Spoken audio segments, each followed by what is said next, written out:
Alright, today we're working on my wife's car. I moved it last night to get this forward in, and she came out this morning and it wouldn't start. It cranks but doesn't start. I'll go ahead and show you that.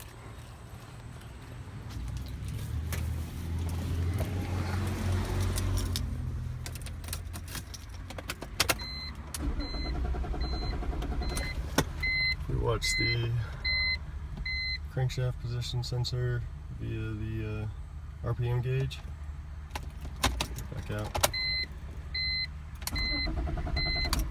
We do have crank position sensor. I scanned it for codes and I didn't get any that would pertain to no start condition. My first inclination was fuel, so I decided to pull a little engine cap in the front.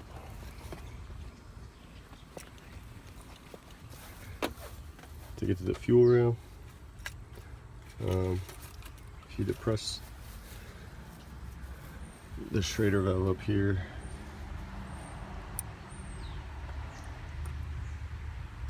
we don't get anything coming out. I hooked up the fuel gauge, and it also confirmed that we had zero pressure here. I did get it to start for a minute earlier, but when I went to check the Schrader valve after that, I had a little bit of fuel built up. So I'm suspecting a fuel pump. Next, I'm going to pull the rear seat out and take a look at the power and ground there. Alright, so here, if we look down here at this connector, we have two skinny wires, which I assume is the fuel level sender, and then two thick wires. Brown on BMWs is usually the ground, so we're going to focus on this one here. I have them both back probed, so we're going to go ahead and hook up our multimeter to the white and blue here, and then the other lead to a ground there at the seat. Then we're going to go up front, crank it, see what happens.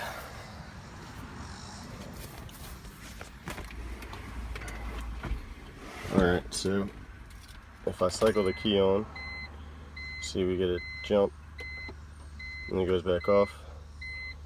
And then if we hold the key on, we get sufficient voltage to drive our fuel pump. So we're going to go ahead and check the ground, and then verify that this is in fact a fuel pump. Alright, so back in the back again, we're just going to move our test connector from the white and blue to the brown, and switch this to continuity, which we have. And I think I'm also going to check it with a test light hooked up to power.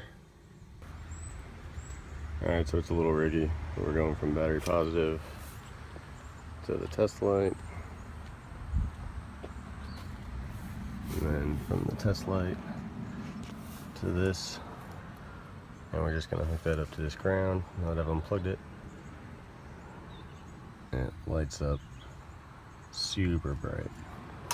So that tells us that our ground is good enough to run this test light, and we're going to go ahead and call a fuel pump.